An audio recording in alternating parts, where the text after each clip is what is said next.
Question में पूछ रहे प्रोसेस अकाउंट बनाइए, बाकी सारी चीज़ें आपकी क्या हो गई, वर्ड के नोट्स में आ जाएंगी। ये पहला वर्ड नोट हो गया अपना equivalent production statement. Equivalent production statement method कौन सा यूज करते हैं, वेटेड एवरेज। यानी ओपनिंग की क्वांटिटी कितनी है 4000, इंट्रोड्यूस कितना था 40,000, transfer to process 4, normal loss. ध्यान रखना इस बार एबनॉर्मल लॉस की जगह क्या है, जब एबनॉर्मल गेन आता है तो आपको क्या ध्यान रखना पड़ता है, सबका डिग्री ऑफ कंप्लीशन कितना लिखते हैं, सबका डिग्री ऑफ कंप्लीशन 100% लिखते हैं, साथ में हर जगह क्या लगाना पड़ता है ब्रैकेट। यानी एबनॉर्मल गेन कितना है क्वेश्चन में 1600, तो सब जगह आपको 1600 लिखना पड़ेगा, 1600 1600 1600 और लास्ट वाले में भी 1600। यानी क्लोजिंग स्टॉक आपके पास कितना था 8000, नॉर्मल लॉस कितने 2000, 3600, ट्रांसफर टू प्रोसेस 4 में कितने 34,000। और वेटेड एवरेज मेथड से हम करते हैं तो जिस तरीके से नॉर्मल लॉस को हटा देते हैं ऐसी ओपनिंग को हटाया और सारा का सारा 34,000 किसके सामने लिख दिया मजबूरन, इंट्रोड्यूस एंड कंप्लीटेड। ऐसा इसलिए लिखते हैं क्योंकि हमारे अकाउंटेंट को ये नहीं समझ में आ रहा था कि जो क्वांटिटी हम प्रोसेस 4 को भेजेंगे वो 100% कंप्लीट होनी चाहिए। उसने क्या किया 34,000 सारा का सारा किसके आगे लिख दिया 100% आगे लिख दिया। 34 34 34 34। अच्छा क्लोजिंग डब्ल्यूआईपी का डिग्री ऑफ कंप्लीशन जो क्वेश्चन में दे रखा है, क्लोजिंग डब्ल्यूआईपी का जो डिग्री ऑफ कंप्लीशन दे रखा है वो कितना क्वेश्चन में 80 60 40। अब ये नहीं पता चल पा रहा कि जो 80% मेटेरियल का लिखा है वो M1 M2 है, आज किसका होगा M2। क्यों, क्योंकि डिपार्टमेंट 3 फर्दर प्रोसेस करने का काम कर रहा है, तो डिपार्टमेंट 3 जो काम कर रहा है उसका डीओसी बताएगा 80%, 60% और क्या 40%, और जो चीज उसको बनी बनाई मिली है वो तो उसके नेचर में हमेशा क्या रहेगी 100% रहेगी ना। क्लोजिंग डब्ल्यूआईपी का डीओसी दो मेटेरियल के केस में ध्यान रखना, आपको डीओसी हमेशा किसका होता है मेटेरियल 2 का, मेटेरियल 1 का आपको क्या लेके चलना पड़ता है 100%। तो यहाँ पे लिखेंगे 8000 6400 4800 और 3200। अभी तक आपने लिखा 44,000 44,000, कितना लिखो जल्दी बताओ 40,400 38,800 37,200 35,600।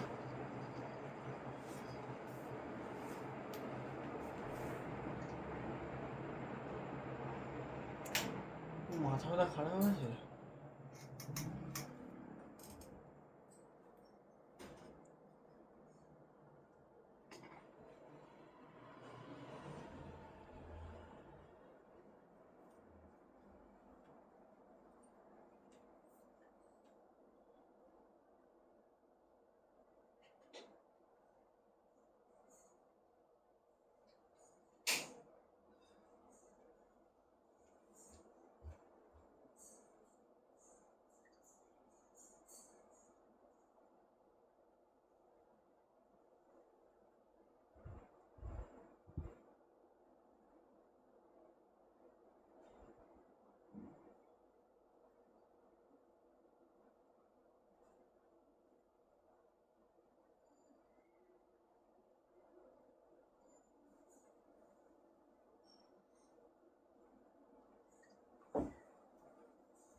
हो गया सबका यहाँ तक।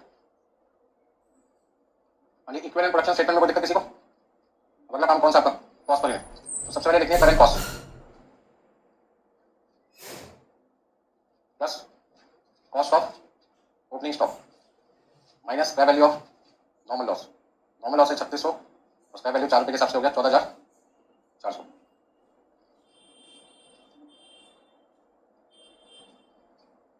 कॉस्ट इनका कितना कितना था, 2,40,000 रुपये, 60,000 रुपये का मेटेरियल 2 है, 1,20,000, 1,20,000।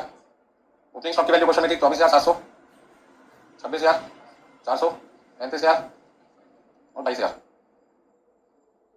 2,40,000 में 2,40,000 में 24,700 आपको प्लस करना है और 14,400 आपको माइनस करना है, तो कितना लिखेंगे? 2,64,000 कितना लिखना है?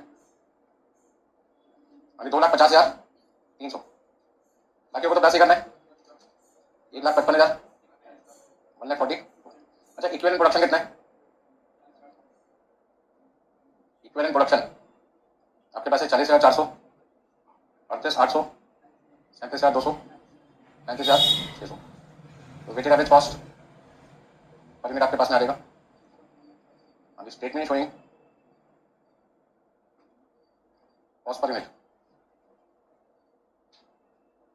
अभी कितना लिखा है? 6.19 55 45 22 68 04।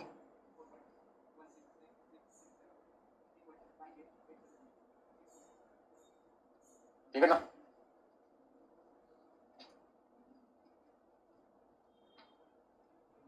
कॉस्ट पर यूनिट निकालने के बाद अब लास्ट आपको क्या करना है? अप्रोक्सीमेट ऑफ कॉस्ट, जिसको कहते हैं स्टेटमेंट ऑफ इवैल्यूएशन।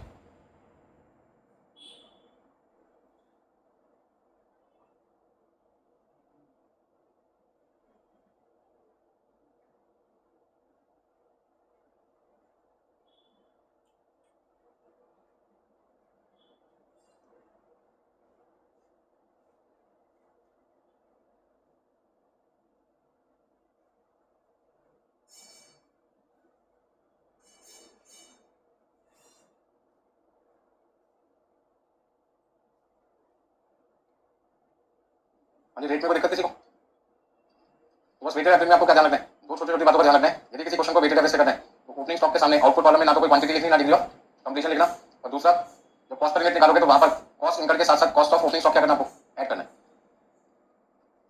दो छोटे छोटे काम आपको करने हैं और आपका क्वेश्चन फीफो की जगह किससे हो जाएगा? वेटेड एवरेज से। हो गया ना सबका? अब तीसरा आपके पास है अप्रोक्सीमेट ऑफ कॉस्ट।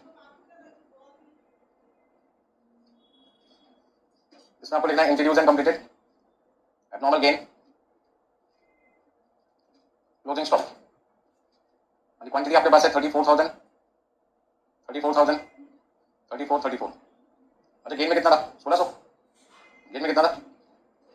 1,600, 1,600, 1,600 और 1,600।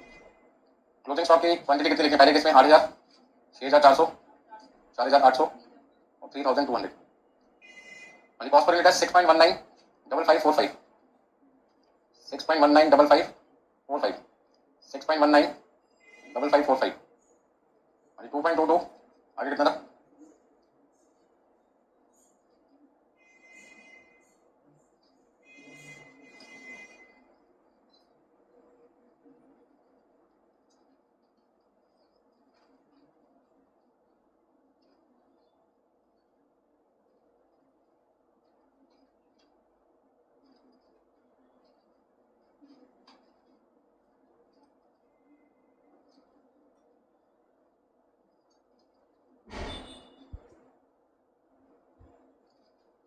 बोलो कितना लिखा लो?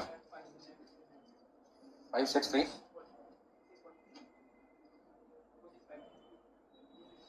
26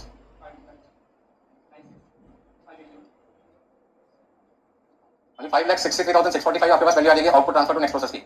आउटपुट ट्रांसफर टू प्रोसेस 4, क्योंकि यहाँ पे ओपनिंग डब्ल्यूआईपी नहीं है तो सीधा इंट्रोड्यूस एंड कंप्लीटेड ही क्या बन जाएगा? Output transfer to next process. तो वेटेड एवरेज में बस आपको दो स्टेप्स का ध्यान रखना है। इक्विवेलेंट प्रोडक्शन में ओपनिंग स्टॉक के आगे जो आउटपुट कॉलम है, ना क्वांटिटी लिखना ना डीओसी लिखना। तो कॉस्ट पर यूनिट में तो फॉर्मूला को लिखा है, उसमें ओपनिंग स्टॉक की वैल्यू क्या करनी है? ऐड करनी है कॉस्ट पर यूनिट निकालने से पहले।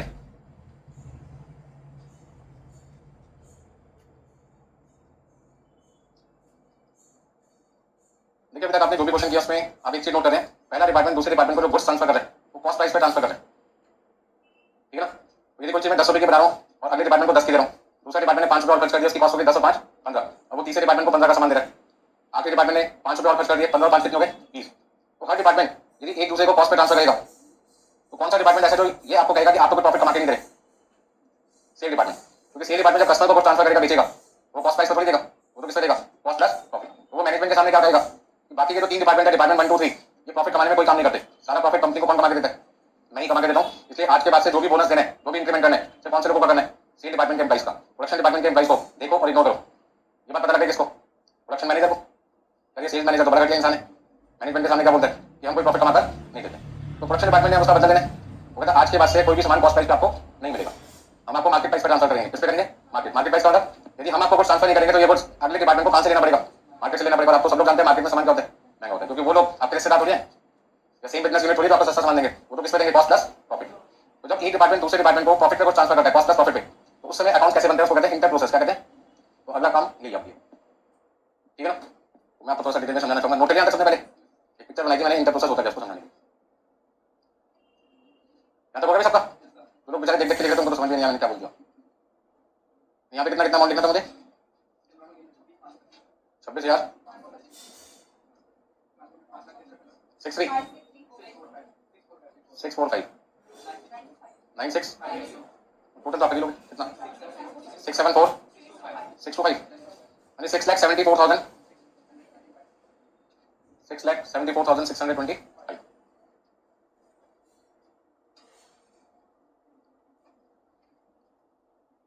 ओके सब यहाँ तक कॉस्ट पर यूनिट समझ आ गया? अप्रोक्सीमेट ऑफ कॉस्ट क्लियर हो गए? लास्ट पॉइंट आपके पास है इंटर प्रोसेस। इंटर प्रोसेस का मतलब है हर डिपार्टमेंट दूसरे डिपार्टमेंट को ये समझाना चाहता है कि प्रॉफिट कमाने में सारा काम सेल डिपार्टमेंट नहीं करता, हम भी मेहनत करते हैं। हम आप कैसे मेहनत करते हो? कंपनी का नाम है, पहले तो टॉपिक का नाम लिखते हैं इंटर प्रोसेस। एक एग्जांपल लेते हैं, मान लीजिए कंपनी का नाम है X limited, Y limited, Z limited, कोई भी नाम लिख सकते हैं। उनके यहाँ पे कुछ गुड्स बनाने का काम किसको करना है? प्रोडक्शन डिपार्टमेंट को। गुड्स को बेचने का काम सेल डिपार्टमेंट का। सेल डिपार्टमेंट गुड्स का बेच पाएगा जब प्रोडक्शन डिपार्टमेंट उसको प्रोड्यूस करेगा। प्रोडक्शन डिपार्टमेंट कहते हैं हमारे यहाँ जो प्रोडक्ट बनता है वो किसी एक डिपार्टमेंट में नहीं बनता, दो में बनते हैं कम से कम, क्योंकि प्रोसेस कॉस्टिंग की कंडीशन ही कर दी। कोई भी सारा काम 100% एक डिपार्टमेंट नहीं करेगा, अलग अलग लोग करेंगे। तो यहाँ पे हमने लिखा प्रोसेस वन, मतलब डिपार्टमेंट वन कह सकते हैं, और प्रोसेस मतलब डिपार्टमेंट टू, और ये आपका सेल डिपार्टमेंट हो गया। डिपार्टमेंट वन कहता है अब तक हम क्या कर रहे थे? बहुत बड़ी जिंदगी की गलती कर रहे थे। मैंने कहा क्या? वो कहते हैं जिस रेट पे कुछ बनाते थे उसी रेट पे ट्रांसफर कर देते थे। मतलब अब तक हम क्या कर रहे थे? अपना गुड्स कॉस्ट प्राइस पे ट्रांसफर कर रहे थे। मतलब हमारी मटेरियल कॉस्ट कितनी थी? मान लो 10 रुपये, लेबर कॉस्ट है 5 रुपये, और हमारा ओवरहेड का खर्चा था 3 रुपये, और हमारी कॉस्ट कितनी आ रही थी? 18 में। तो हम गुड्स कितने में ट्रांसफर करते थे? 18 में। तो डिपार्टमेंट टू को ये गुड्स कितने में मिलता था? प्रोसेस वन के नाम से कितना लिखा? 18। फिर इसमें सन्ड्री मटेरियल लगा, लेबर कॉस्ट लगी, ओवरहेड कॉस्ट लगी। मान लीजिए यहाँ पे लगा आपके पास में 12 रुपये का सन्ड्री मटेरियल, 10 रुपये की लेबर कॉस्ट और 5 रुपये का ओवरहेड। बताओगे कितना हो गया? 40। तो सेल डिपार्टमेंट के बाद जब ये गुड्स आता था तो कहाँ से आता था? प्रोसेस टू से आता था। प्रोसेस टू कितने में दे रहा था? 45 रुपये में। उसके बाद सेलिंग एक्सपेंसेस का काम कौन करेगा? Sale department. मान लीजिए 15 रुपये खर्च कर लिए, अब इनकी टोटल कॉस्ट कितनी आ रही? 60 रुपये। और ये गुड्स मार्केट में सेल कर देते थे 100 रुपये में। तो कितने रुपये का प्रॉफिट एक मिनट पे कमा के दिया? 40 रुपये का प्रॉफिट कमा के दिया किसने? Sale department. आपको लगता है सही है? सारा का सारा प्रॉफिट 40 रुपये कमा के दिया सेल डिपार्टमेंट ने। तो सेल डिपार्टमेंट और मैनेजमेंट के पास एक्स लिमिटेड के डायरेक्टर के पास में बोर्ड ऑफ मीटिंग में, तो ये देखो कंपनी का प्रॉफिट कमाने का काम किसका है? हमारा। तो जो भी बोनस, जो भी इंक्रीमेंट, जो भी आपको देना है, दिवाली बोनस कुछ भी देना है, सिर्फ किसको दो? सेल डिपार्टमेंट के लोगों को दो, बाकी किसी से कोई मतलब। जब ये बात पता चली प्रोडक्शन डिपार्टमेंट के लोगों को, वो बड़े गुस्से में आ गए, सेल डिपार्टमेंट ने प्रेजेंटेशन बड़ी गलत दी है, सबक तो देना पड़ेगा। तो सबक देने का तरीका इन्होंने क्या ढूंढा? उन्होंने कहा कि ये सामान यदि हम आपको ना दें, ध्यान से सुनो, सेल डिपार्टमेंट को ये गुड्स 45 रुपये में किसने दिया? प्रोसेस टू ने। प्रोसेस टू को किसने दिया? तो प्रोसेस वन ने मना कर दिया, ये गुड्स मैं आपको नहीं दूंगा, आपको बनाकर नहीं दूंगा, ये गुड्स मैं मार्केट में बेचूंगा, क्योंकि मार्केट में मेरा गुड्स किस पे जाएगा? Cost plus profit. तो ऐसे में ये 10 रुपये, ये 5 रुपये, ये 3 रुपये मिला के कितना हुआ? 18। वो कहता मार्केट में जब मैं इसको बेचूंगा तो मुझे यहाँ पर 8 रुपये का प्रॉफिट होता है। कितने का प्रॉफिट होता है? 8 रुपये का। इसका मतलब ये मार्केट में कुछ कितने का बिक जाएगा? तो मैं तुम्हें 18 का क्यों दूं? मैं तो मार्केट में कितने का बेच दूंगा? 26 का दे दूंगा। तो मैं मैनेजमेंट के सामने क्या बोलूंगा? जो कुछ हम आपको बना के दे रहे हैं उसकी मार्केट वैल्यू 26 रुपये, और हम उसे कितने में बना के दे रहे हैं आपको? 18 में। तो यदि कुछ आप डिपार्टमेंट टू को ना भेजो, मार्केट में भेज दो, तो हम आपको कितना प्रॉफिट कमा के देंगे? 8 रुपये पर यूनिट कमाकर देंगे। तो आज से कुछ या तो मार्केट में बेचो या डिपार्टमेंट टू को बेचो, बेचने वाला ट्रांसफर करना, हम आपको कितने में देंगे? 26। अब डिपार्टमेंट टू को ये सामान मार्केट से भी कितने का मिलेगा? 26 का। और डिपार्टमेंट टू से वन से भी लेगा तो भी कितने का? 26 का। उसके बाद के खर्चे कितने? अब उसकी कॉस्ट कितनी होगी? जरा ढूंढना। 53। वो कहता है कि मैं इसे मार्केट में यदि बेचूं तो मुझे कितने रुपए का प्रॉफिट हो जाएगा? कितना प्रॉफिट हम आपको कमा के देंगे। तो आज से ये चीज आपको कितने की मिलेगी? अब 60 प्लस 15 75। अब ये प्रॉफिट कितना कमा के दे रहा आपको? 40 नहीं कमा के दे रहा, झूठ बोलता है ये, नहीं माने। कितना कमा के देता है? 25 है। एक नंबर का चोर है सेल डिपार्टमेंट, सेल मैनेजर। हमारा प्रॉफिट अपना प्रॉफिट बताता है। हमारा प्रॉफिट कितना? 8 रुपये। हमारा प्रॉफिट कितना है? 7 रुपये। हमारा प्रॉफिट कितना? 15। तो 40 रुपये में 15 तो हमने कमाया आपके लिए, ये तो सिर्फ कितना कमा के देता है? 25। तो यदि इसी चीज को हम सिस्टमैटिक तरीके से प्रेजेंट करें तो उसको कहते हैं इंटर प्रोसेस अकाउंट। क्या कहते हैं? Inter process account. आज की क्लास में उससे रिलेटेड क्वेश्चन है, वैसे बुक में 2 दे रखे हैं मैंने, 34 35। आपको कराता हूँ 35 35 नंबर। और मैं आपको करा रहा हूँ 35, उसका यदि मैं 20 टाइम्स कर दो, 20 गुना कर दो उसकी वैल्यू का, तो क्वेश्चन नंबर 34 बन जाएगा। क्वेश्चन नंबर 35 35 नंबर फटाफट से लिखिए। तो मैनेजमेंट को हमने क्या समझाया कि 40 रुपए के प्रॉफिट में 8 रुपए प्रॉफिट किसका था, पहले डिपार्टमेंट का, और 7 रुपए प्रॉफिट किसका है, दूसरे डिपार्टमेंट का। तो तीसरे डिपार्टमेंट का जो प्रॉफिट है वो सिर्फ कितना है, सेल डिपार्टमेंट का सिर्फ प्रॉफिट कितना है, 25 रुपए। ये झूठ बोल रहा था, बेईमानी कर रहा था, आपको मिस गाइड कर रहा था, हमारे बारे में बता के कि हम कुछ नहीं करते आपके लिए, हम भी आपके लिए कुछ ना कुछ करते हैं। ठीक है, वो 25 हमारे उतना नहीं कमा रहे, लेकिन हम 8 रुपए कितना कमाते थे, 7 रुपए। तो इस 40 के ब्रेकअप में 3 लोग आ गए ना, 8 रुपए 7 रुपए कितना है, 25 रुपए।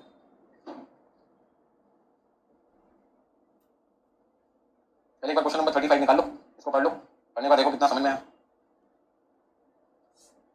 इस समय वास्तव में बहुत अच्छा चल रहा था, घड़ी देखी ना, ठीक है ना, टाइम बार बार नहीं आएगा, लेकिन एक बार पढ़ा के बार बार थोड़ी पढ़ाएंगे आप एक ही चीज, आते आप अपनी मर्जी से, जाते हमारी मर्जी से। पढ़ाने वाला थकता नहीं, पढ़ने वाले पता नहीं तो थक जाते हैं। अरे 3 घंटे का पेपर है, 3 घंटे तो लगातार बैठने का करो। एग्जाम में ये दिक्कत है कि 2 घंटे बाद बहुत पढ़ लिया, जाना है मुझे एग्जाम में, जाओ जल्दी जाओ, जितनी जल्दी जाओगे दूसरों के पास होने के चांसेस बढ़ेंगे।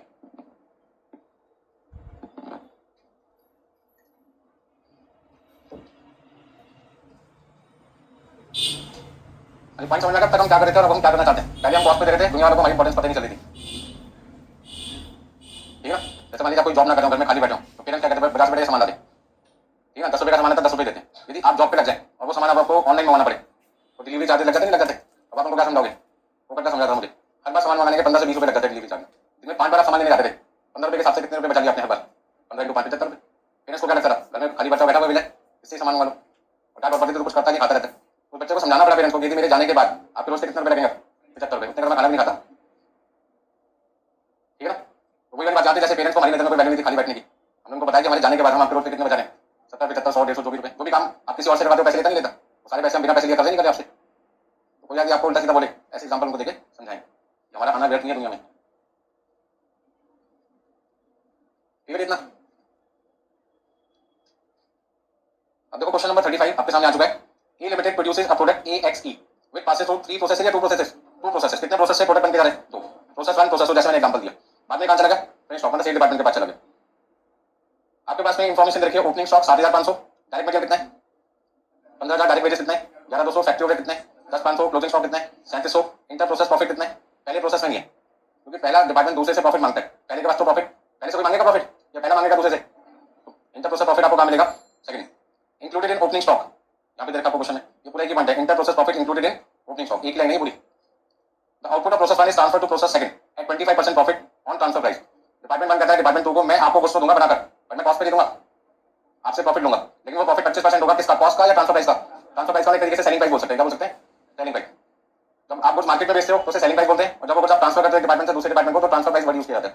मतलब आप समझ लीजिए रहो, एक ही बात है, आपके पास से गुड्स, अच्छा मान लीजिए प्रॉफिट 25% सेल का है और आप उसे कॉस्ट पे निकालना चाहते हो, तो क्या बोलोगे, 1/4 of sale, 1/4 of sale, cost का कितना होगा 150 या 1/3, सोच के बोलो मैडम, बताओ आप समझ आ लगे मेरे को, छुपने की कोशिश नहीं, जाना करो वहां से, छुप नहीं सकते आप, जल्दी बताओ 1/4 1/3 1/5, यदि सेल का 1/4 है तो कॉस्ट का कितना होगा 1/3 होगा। आपको फॉर्मूला बता भी रखा है मैंने, n upon D of sales equal to n upon D minus n of, अरे सेल से कॉस्ट पे जाते तो माइनस करना सिखाया था ना, और एक मैंने ऐसा भी बताया था, n upon D of cost, यदि कॉस्ट से सेल पे जाते हैं तो प्लस करते हैं, क्योंकि कॉस्ट छोटा होता है और सेल वैल्यू बड़ी होती है, बड़ी से छोटी वैल्यू पे जाओगे तो माइनस करोगे, बड़ी वैल्यू से छोटी वैल्यू पे जाएंगे तो माइनस, और छोटी वैल्यू से बड़ी पे जाएंगे तो प्लस करना है। आपको बस ये ध्यान रखना है, यदि प्रॉफिट 1/5 ऑफ कॉस्ट है तो आप सेल का क्या बोलोगे, n का मतलब होगा न्यूमरेटर दैट इज 1 और d का मतलब होगा डिनोमिनेटर मतलब 5, तो 1 अपॉन 5 प्लस 1। तो यदि कभी आपको प्रॉफिट कॉस्ट पे दे रखा हो तो आप कह सकते हो 1/5 ऑफ कॉस्ट, और यदि कॉस्ट नहीं करके सेल रखी है तो आप कह सकते हो वो प्रॉफिट कॉस्ट का 1/5 तक निकलता है, सेल का कितना आएगा 1/6 आएगा। ठीक उसी तरीके से ये बात यहाँ पे बोल सकते हो 1/6 ऑफ सेल, जो प्रॉफिट सेल का 1/6 करके निकलता है, यदि सेल नहीं दे रखी कॉस्ट दे रखी है तो कैसे निकालेंगे 6 - 1, ठीक है। अब क्वेश्चन में आगे बताओ, इन्होंने लिखा है डिपार्टमेंट 1 डिपार्टमेंट 2 को कुछ ट्रांसफर कर रहा है 25% प्रॉफिट, लेकिन वो प्रॉफिट किस पे निकालना है, ट्रांसफर प्राइस, ट्रांसफर प्राइस को क्या मान के चलो एक तरीके से सेल वैल्यू, तो 25% का 1/4, 25% का 1/4 मानते लोग, नहीं मानते बात बनवाते हैं, 25% का 25/100, और यदि आप न्यूमरेटर डिनोमिनेटर को काटे कैंसिल करें तो कितना आएगा 1/4, तो आप कह सकते हैं जो प्रॉफिट सेल का 1/4 होता है वो प्रॉफिट कॉस्ट का कितना आएगा 1/4 - 1 1/3, तो सेल का मतलब transfer price, department transfer price use करता है और कस्टमर के लिए हम सेल प्राइस यूज करते हैं, मतलब एक ही होता है। तो कितना यहाँ पे हो चुका सबका, तो जो बच्चे 1/5 कर देंगे गड़बड़ कर देंगे भैया। कितना लिखना है 1/3। Output of process second is transfer to finish stock at 20% profit on transfer price. पहले वाले में 1/4 ऑफ सेल है मतलब 1/4 ऑफ ट्रांसफर प्राइस है तो कॉस्ट का कितना हो गया 1/3। तो प्रोसेस 1 जब गुड्स ट्रांसफर करेगा किसको प्रोसेस 2 को तो क्या बोलते हैं 1/4 of transfer price equal to 1/3 of cost price. Process 2 जब फिनिश स्टॉक को ट्रांसफर करेगा तो 20% का मतलब 1/5 of transfer price 1/4 of cost price. ठीक है इतना। स्टॉक इन प्रोसेस बहुत बड़ी लाइन पढ़ने जा रहा हूं आपके लिए। Stock in process are valued at prime cost. Stock की वैल्यू किस पे होगी प्राइम कॉस्ट पे होगी।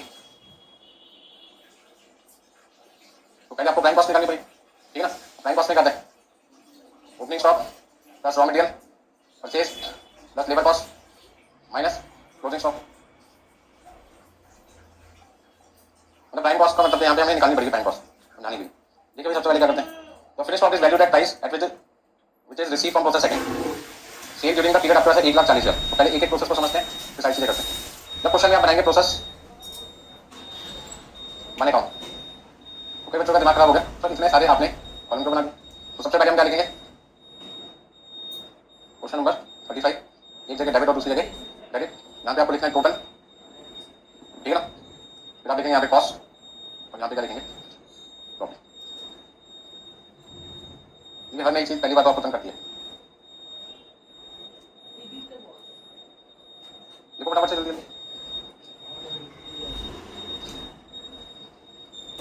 ये जो लाइन है पर्टिकुलर वाली आप इसमें ना भी जाने तो भी चल जाएगा। इस लाइन की हमें कोई जरूरत नहीं है। इनको आप टाइम हटा भी सकते ना बनाए। ठीक है जी। इनकी कोई रिक्वायरमेंट नहीं है।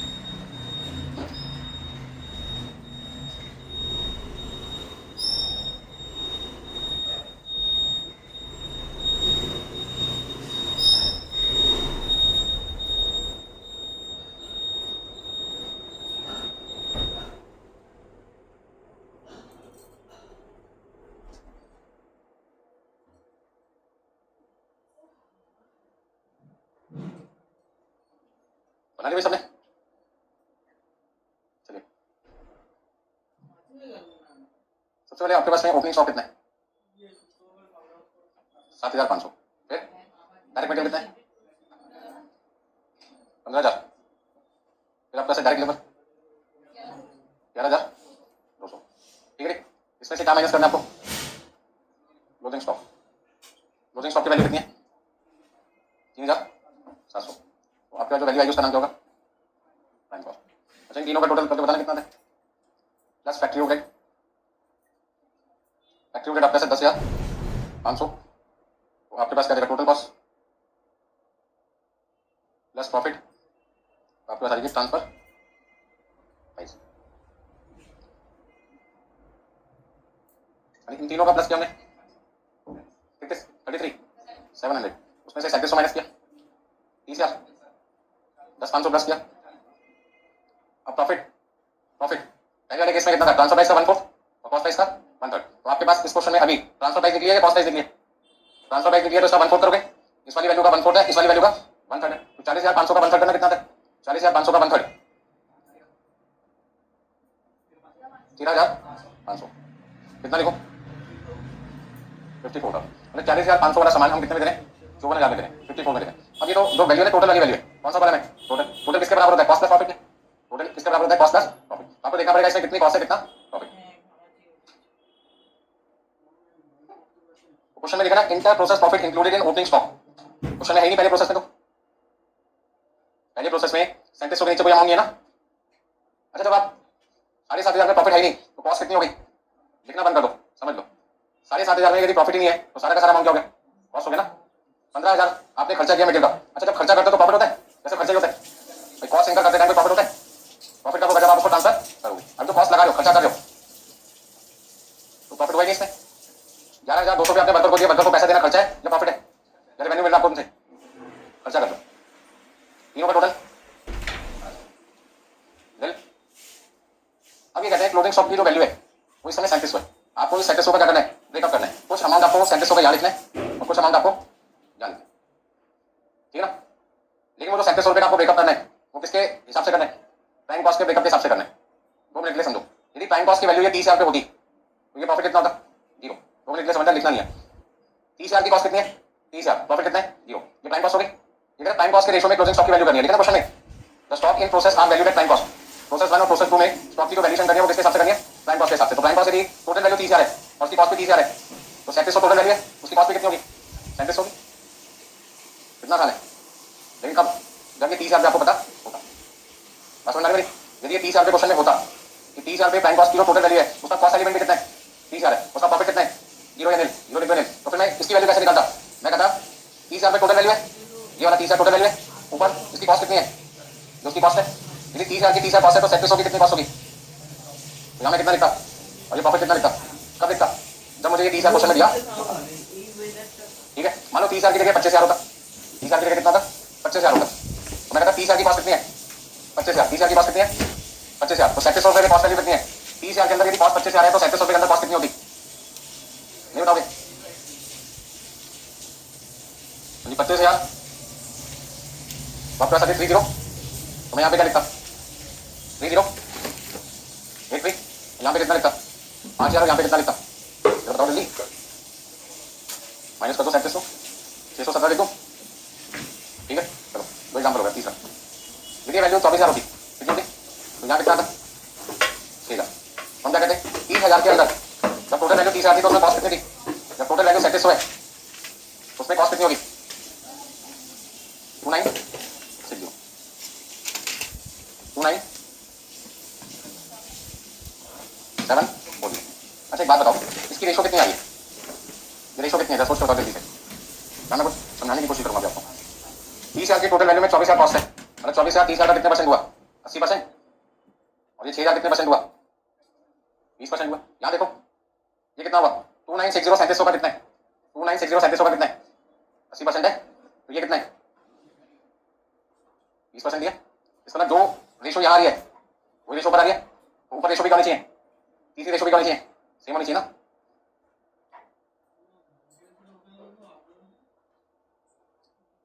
क्वेश्चन में प्रॉब्लम क्या है मैं आपको बता देता हूँ।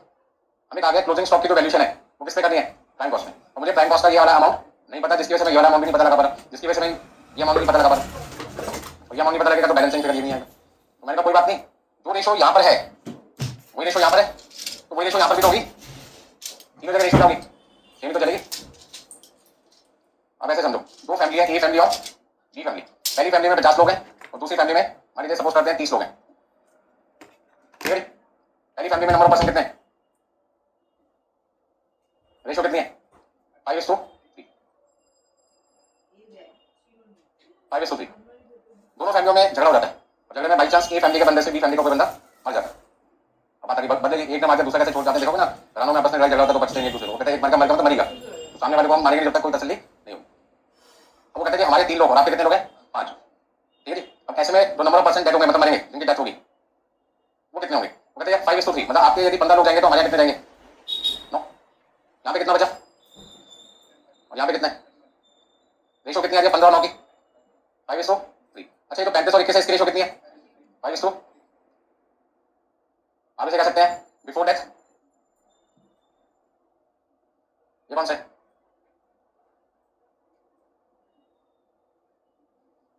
ठीक है, और ये नंबर ऑफ पर्सन डेड है।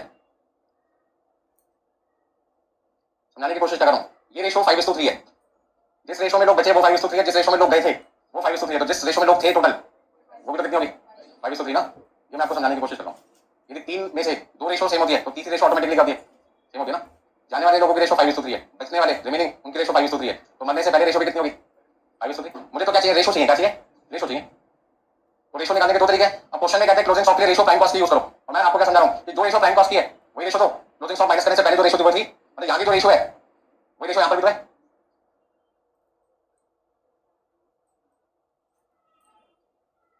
ठीक है। तो एक शॉर्टकट तरीका मैं आपको क्या कर रहा हूँ, 33,700 में कॉस्ट कितनी है? 33,700 में कॉस्ट कितनी है? 33,700, तो 3700 में कितना होगा? तो यहाँ पे कितना लिख सकता हूँ?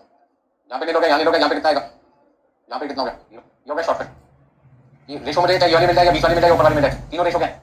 सेम है, क्योंकि ये चीज इस रेशो में क्लोजिंग स्टॉक की वैल्यू प्राइम कॉस्ट के रेशो में, और क्लोजिंग स्टॉक किस में से माइनस हो रहा है? यहाँ पे टोटल वैल्यू में से। तो जब मैं टोटल में से क्लोजिंग स्टॉक को माइनस करूंगा तो प्राइम कॉस्ट आएगा ना। तो जो मैंने अभी फॉर्मूला लिखा था number of person before death, ये वाला हो गया, नंबर ऑफ पर्सन डेथ हो गया, और number of person after death, after death हो गया। तो दो की रेशो यदि सेम है तो पहले वाली रेशो भी क्या होगी? सेम होगी ना। मुझे क्वेश्चन में क्या करना है? रेशो की जरूरत है। अब रेशो कैसे निकालूंगा? वो दो ऑप्शन है, या तो प्राइम कॉस्ट की वैल्यू दे रखी होती है डायरेक्टली यहाँ से निकालता, नहीं दे रखी तो मैंने इनडायरेक्टली निकाल लिया। अब कई बच्चे कहते हैं सर ये तरीका मजा नहीं आया, मेहनत करो, नेक्स्ट मान लेते हैं किसी चीज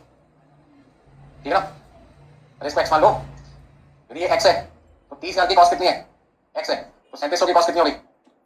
यदि 30,000 के पास एक्स है तो 3700 की कॉस्ट कितनी होगी? मल्टीप्लाई करके देखो कितना था 3700 एक्स डिवाइड बाई डिवाइड करके देखो कितना था 3700 डिवाइड बाई 30,000 इक्वल टू कितना आ जाएगा 0.123333 एक्स आएगा। ठीक है ये पहला पॉइंट हो गया समझने के लिए।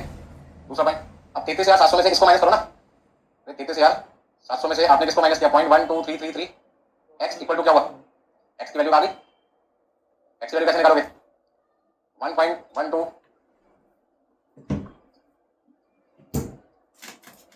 कई बच्चे सोचे पता नहीं क्या करते सर ने प्लस टू किया मैथ्स है मैथ्स मैथ्स ऐसे होता है ये माइनस है जब इधर जाएगा तो क्या हो जाएगा प्लस हो जाएगा ना। अब आपको सर यहाँ तो 1 था नहीं एक्स की वैल्यू क्या थी 1 थी बताओ कितना आएगा 33,700 को 1.123333 जितना मर्जी ले लो आप प्लस कितनी वैल्यू आ गई यहाँ पे एक्स वैल्यू 30 आ गई। ये तो मैं आपको शॉर्टकट तरीके से करके दिखा रहा था मजा नहीं आ रहा था लाइफ में भाई या तो इस कॉन्सेप्ट को मान लो ऐसा होता है ठीक है ना। पहले मैं सोचा था आपका नाम ले आपकी फैमिली दूसरी फैमिली मैंने कहा पर्सनल हो जाएगा बुरा लग सकता है एग्जांपल में फैमिली और कल की फैमिली तो जिस रेशो में लोग थे उस रेशो में यदि चले जाएं तो रेशो उसी में बचेंगे और जिस रेशो में बचे हैं उसी रेशो में जा रहे हैं तो उसका टोटल भी तो उसी रेशो में एक तरीका तो यह तो बेसिक कॉन्सेप्ट है। मैं आपको दो तरीके बता चुका हूँ मेथड ये हो गया सेकंड और एक था मेथड मेथड 1 में हम क्या करते थे 33,700 ये टोटल वैल्यू है और उसकी कॉस्ट कितनी है 33,700 तो 3700 की वैल्यू की कॉस्ट कितनी होगी ठीक है इतना आप ऐसा भी कर सकते हैं ये 30,000 देखने का सपना पूरा करना है तो 33,700 की कॉस्ट कितनी है 33,700 तो 30,000 वैल्यू की कॉस्ट कितनी होगी तो यहाँ पे आप एक्स की वैल्यू दो तरीके से लिख सकते हैं कोई भी दो तरीका आपके पास है या तो एफ आप ऐसे निकाल लो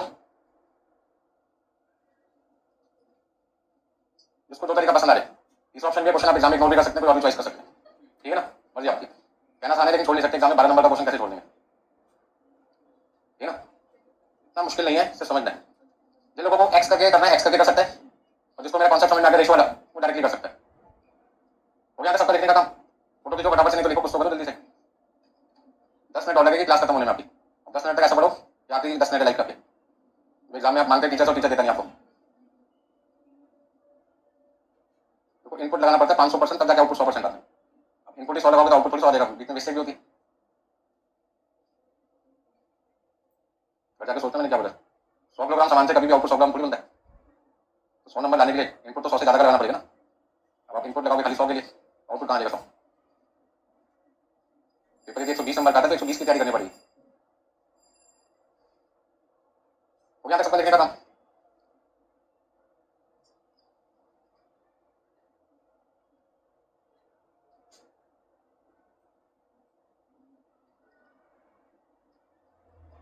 देखो भाई अब हम तो शॉर्टकट वाला तरीका यूज करें 33,700 की कॉस्ट कितनी है 33,700 तो 30,000 की कॉस्ट कितनी होगी 30,000 होगी ना तो 3700 की कॉस्ट कितनी होगी 3700 सिंपल सा पॉइंट बस। अब यहाँ पे 10,500 आपने खर्च किया जब तक खर्चा होता रहेगा पैसा आपकी जेब से जाता रहेगा पैसा जाने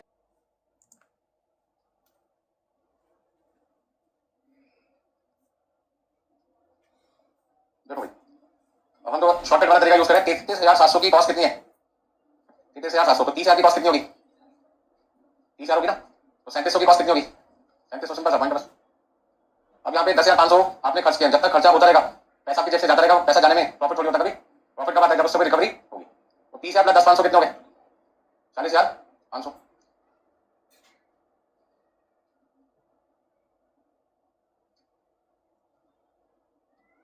प्रोसेस सेकंड अकाउंट को क्या करोगे हमें आपसे टोटल कितने पैसे लेने 54,000 वो कहते इतने पैसे ज्यादा क्यों मांगे पिछली बार तो सामान आपने 40,500 में दिया था तो चौवन जाओ वो कहते पिछली बार हम आपको कॉस्ट प्राइस पे ट्रांसफर कर दे इस बार हम आपको दे रहे कॉस्ट प्लस प्रॉफिट किस पे दे रहे कॉस्ट प्लस प्रॉफिट इस बार हमारे transfer price cost plus profit है मतलब कॉस्ट है 40,500 प्रॉफिट है 13,500 हम आपसे कितने लेंगे 54,000 वो कहते ऐसा क्यों कर रहे हो ऐसा क्यों कर रहे हो उन्होंने कहा मैनेजमेंट को हमें भी दिखाना है कि हम भी अपने प्रॉफिट कमाकर देते हैं यदि ये सामान हमसे ना लेते आज मार्केट में हमें कितने का मिलता 54,000 का मिलता तो हमने कितने का बना के दे रहे हैं 40,500 का तो प्रोडक्शन डिपार्टमेंट कंपनी को प्रॉफिट कैसे कमा के देते हैं ज्यादा वाली चीज कितने में बना के कम में बनाकर यदि डिपार्टमेंट बनना होता है हमारी कंपनी में तो हमें सामान कितने का मिलता मार्केट से 54,000 का और हमारे डिपार्टमेंट बनने कितने का बना के दे दिया 40,500 का तो ज्यादा की चीज कम में बना के देना ये तो फायदा है। तो प्रोडक्शन डिपार्टमेंट आपको प्रॉफिट कैसे दिलाता है सामान सस्ता बना के मार्केट रेट से किसी चीज को सस्ता बनाना भी तो प्रॉफिट होता है तो किसी चीज को सस्ता बना के महंगा बेचना वहां पे भी प्रॉफिट है तो महंगा बेचने का काम सेल डिपार्टमेंट कर रहा है वो प्रॉफिट कमा रहे हैं और हम मार्केट से सस्ता बना के दे रहे हैं तो हम आपको प्रॉफिट कमा के दे रहे हैं। तो प्रोडक्शन डिपार्टमेंट का काम होता है कॉस्ट को रिड्यूस करके प्रॉफिट को इंक्रीज करना और सेल डिपार्टमेंट का काम करता है सेलिंग प्राइस को बढ़ाकर प्रॉफिट को बढ़ाना इसलिए दोनों डिपार्टमेंट हमारे लिए जरूरी होते हैं। कर इसमें जब कोई चीज समझने की बात आती है तब तुम भागने की कोशिश करते हो, इसलिए रिजल्ट 15-20% रह जाता है, 80% लोग भाग जाते हैं। 4 पेपर देने वाले बहुत कम बच्चे होते हैं एग्जाम में। पहला पेपर दिया उसे लगता है 40 नंबर का पेपर कर दिया, बाकी 3 में जाके कोई फायदा नहीं है। ऐसे 20-25% बच्चे होते हैं पहले पेपर का, तो दूसरे में जाते ही नहीं। ठीक है ना? वो कितने लोग रह गए? मान लो 25% कम हो गए, 75 रह गए 100 में से। दूसरा पेपर गड़बड़ होगा, फिर 25 बच्चे गायब हो गए, 50 रह गए। आखिरी पेपर तक 25-30 बच्चे रहते हैं। अब वो बच्चे रह गए जिन्होंने 4 पेपर दिए, वो तो 30 ही है। तो 30 में से यदि 15 बच्चे पास हो रहे तो 50% रिजल्ट है। लेकिन हम क्या कहते हैं, 15 बच्चे पास हो 100 में से 15% रिजल्ट है, तो रिजल्ट आता है 50%। आप अपनी क्लास में देखिए, क्लासरूम में जब फिजिकल पेपर देंगे कितने बच्चे आखिरी पेपर तक रह जाते हैं। पहले तो कसम खा लो 4 पेपर देंगे। मेरा भैया 4 पेपर है, इसलिए पेपर नंबर 8 है ना, कौन से कौन है। ठीक है भाई, ठीक है भाई। प्रोसेस 1 चलो आगे देखो। अब आपको बनाना है प्रोसेस। जो लोग सीए का उनका पेपर 3 है और जो सीएमए का उनका पेपर 4 है, अपना नहीं तो मेरा ध्यान रखना भैया।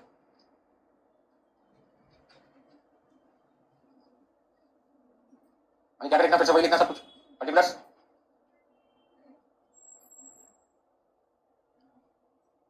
यहाँ पे लिखना है total amount, cost price, profit element. Simple topic है, ज्यादा देर लगनी नहीं है, 8-9 मिनट और रह गए आपके, 10 मिनट बोला था आपको मैंने। अच्छा एक बात बताओ, सबसे पहले डिपार्टमेंट 2 में हमेशा कौन सा काम सबसे पहले दिखाई देगा? अधूरा काम। तो जरा क्वेश्चन पे वापस आ जाओ, ओपनिंग स्टॉक कितना दिखाई दे रहा है? 9,000। उसके जस्ट नीचे बिल्कुल लास्ट में चले जाओ, लास्ट में चले जाओ, वहां पे लिखा है inter process profit included in opening stock कितना? 1500। ठीक है, ओपनिंग स्टॉक की वैल्यू कितनी है? 9,000। और उसमें प्रॉफिट कितना है? 1500। तो कॉस्ट कितनी आ गई? 7,500। 9,000 में यदि 1500 रुपये प्रॉफिट है तो कॉस्ट कितनी है? 7,500 प्लस गुड्स कहां से आया होगा? प्रोसेस 1 से। फिर हमने डायरेक्ट मटेरियल लगाया, डायरेक्ट लेबर, टोटल वैल्यू, और उसमें से क्लोजिंग स्टॉक क्या कर दो, तो आपके पास क्या देगा? प्राइम कॉस्ट आ जाएगा plus factory overhead, total cost आ गया आपके पास, और उसमें प्रॉफिट आपने प्लस कर दिया, तो आपके पास आ जाएगा ट्रांसफर प्राइस। प्रोसेस 1 से गुड्स कितना बन गया था बताओगे अभी? 54,000 की टोटल वैल्यू थी, जिसमें कॉस्ट थी 40,500, प्रॉफिट कितना था? अब ध्यान दीजिए 2 मिनट के लिए। 1500 रुपये प्रॉफिट था 9,000 पे, 1500 रुपये प्रॉफिट था 9,000 पे, कितना था? 1500 रुपये का प्रॉफिट 9,000 पे कितना था? 16.67%। 13,500 का प्रॉफिट, 13,500 का प्रॉफिट 54,000 पे कितना है? कितना प्रॉफिट है? 1500 का प्रॉफिट 9,000 पे 16.67 का प्रॉफिट है, और 13,500 का प्रॉफिट 54,000 पे कितना है? 25%। इसका पिछली बार जो सामान डिपार्टमेंट 1 ने डिपार्टमेंट 2 को दिया था उस पर वो प्रॉफिट कितना ले रहे थे? 16.67, क्योंकि पिछली बार का क्लोजिंग, इस बार का क्या ओपनिंग, और इस बार जो नया सामान मिला उस पर प्रॉफिट कितना है? 25%। तो प्रॉफिट की परसेंटेज कभी कम होती है कभी ज्यादा होती है, हमें उससे कोई लेना देना। बस मैं आपको समझा रहा था कि परसेंटेज अलग अलग भी हो सकती है। आज नया मटेरियल कितना खरीद दिया डिपार्टमेंट 2 ने अपने वर्कर्स को? 15,750 का खरीदा, और वर्कर को दिया 11,250। फैक्ट्री ओवरहेड कितना है? 4,500, और क्लोजिंग स्टॉक की वैल्यू भी कितनी है? 4,500। ठीक है। अच्छा जब खर्चा करते हैं तो प्रॉफिट थोड़ी होता है, पैसा जाते टाइम थोड़ी प्रॉफिट होता है। अब जरा टोटल करके बताओ कितना है? टोटल करके बताओ कितना है? 90,000 और 75,000, और ये कितना है? 15,000। अब 90,000 में से 4500 माइनस कर दो तो कितना आएगा? 85,500। अब 85,500 की वैल्यू निकालनी है तो दो ऑप्शन है, या तो मैं एक्स मान के चलो, या मैं क्या कहूँगा 90 की कॉस्ट कितनी है? 90 की कॉस्ट कितनी है? 75। तो 85,500 की कॉस्ट कितनी होगी? हाँ 90,000 की कॉस्ट, 90,000 में कॉस्ट है 75,000, 90,000 में कॉस्ट कितनी है? 75,000। तो 85,500 में, 85,500 में कॉस्ट कितनी होगी ये बताओगे? 85,500 71, तो आपने यहाँ पे लिखा 71,250। अब 75,000 में से 71,250 माइनस करो, 75,000 में से 71,250 माइनस करो, कितना आएगा? 3750। ठीक है। अब 4500 में से 3750 माइनस किए 750, और यहाँ पे कितना है? 14,250, 14,250। ठीक है, देखना आगे देखिए। 4500 रुपये हमने खर्च किए, ये तो हमारी कॉस्ट ही रहेगी, तो टोटल कितना रहेगा? 90,000। यहाँ पे कितना है? 75,750, 14,250। अरे प्रोसेस 2 में प्रॉफिट की परसेंटेज क्या थी? प्रोसेस 2 में प्रॉफिट क्या था? 1/5 ऑफ ट्रांसफर प्राइस, कॉस्ट का कितना है? 1/4, तो 1/4 of cost price, 1/4 of cost price. Cost कितनी है? कॉस्ट कितनी है? 90,000। 90,000 का 1/4 कितना रहेगा? 90,000 का 1/4 22,500। तो टोटल वैल्यू कितनी आ जाएगी? 1,12,500। तो 75,750। अच्छा कितना आएगा? 36। यहाँ पे हम क्या लिखेंगे? Finish stock account. Finish stock account वाले को हम क्या करें? 75,750 रुपये का सामान जो आपको 75,750 में मिलता था, कितने में मिलेगा? 1,12,500 में। मतलब आपको 36,750 रुपये महंगा मिलेगा। अगर इतना महंगा क्यों? इतना महंगा क्यों? तो डिपार्टमेंट 2 ने क्या क्लासिफिकेशन दिया, क्या जस्टिफाई किया? जस्टिफिकेशन क्या दिया? वो कहते हैं जस्टिफिकेशन ये है कि कुछ प्रॉफिट तो मैं कमाऊंगा आपसे, और कुछ प्रॉफिट आपको प्रोसेस 1 को भी देना पड़ेगा। तो प्रोसेस 1 75,750 रुपए के गुड्स में कितना प्रॉफिट आपसे ले रहा है? 14,250। मैं कितना ले रहा हूँ? 22,500। डिपार्टमेंट 2 ने क्या जस्टिफाई किया मैंने स्टॉक को कि 75,750 का सामान मैं आपको 36,750 रुपए महंगा दे रहा हूँ। मैंने कहा 36,750 को महंगा दे रहा हूँ, तो उसने कहा 14,250 रुपए को महंगा दिया किसने? वन ने। और 22,500 मुझे भी प्रॉफिट चाहिए आपसे। यदि कोई मुझे महंगी आएगी तो मैं तो आपको ऑटोमेटिकली महंगा दूंगा ना, साथ में मुझे अपना क्या चाहिए? प्रॉफिट चाहिए। नोट कर लो बराबर से।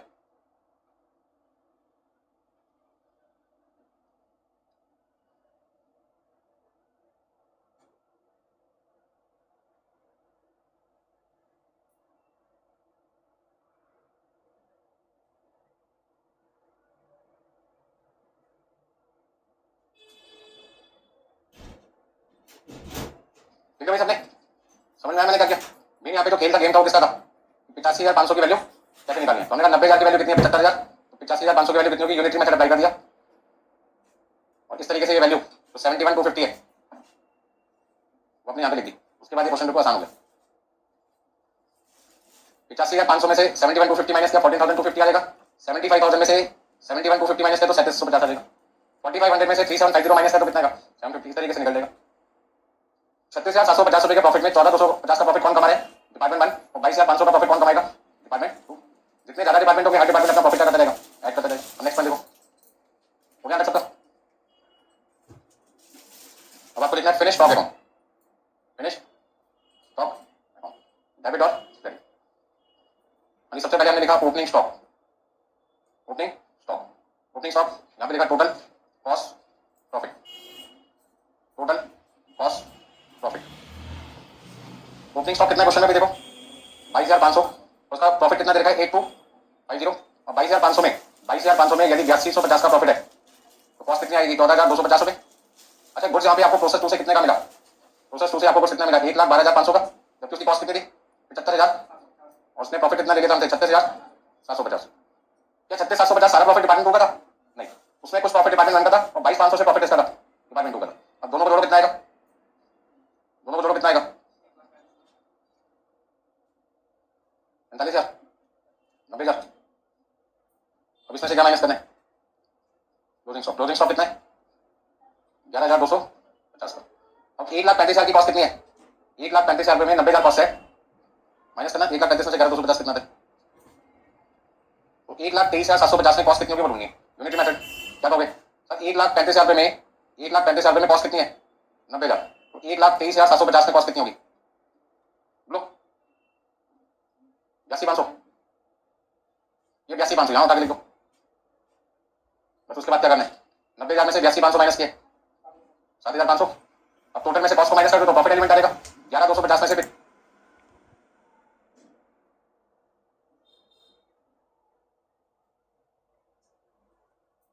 7700 माइनस किए 3750। 1,23,750 में से 82,500 माइनस किए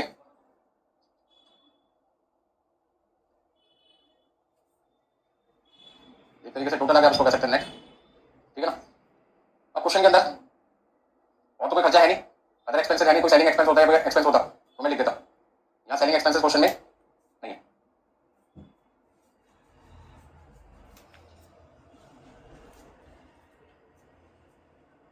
अच्छा क्वेश्चन में ना सेल वैल्यू पता है कितनी? तो ये 1,40,000 रुपए, उसे उठा के यहाँ पे लिख दो। और क्वेश्चन में ये तो करेगा अभी 1,12,500 यहाँ लिखा था नहीं? लिखा था 54,000 यहाँ लिखा था नहीं? लिखा था। अब इस बार मुझे 1,40,000 रुपए वैल्यू दे रखी है फिर स्टॉक में, वो वैल्यू मैंने यहाँ लिख दी। बैलेंसिंग फिगर मेरे पास क्या देगा? प्रॉफिट आ जाएगा। प्रॉफिट कितना है? 16,000 बैलेंसिंग फिगर।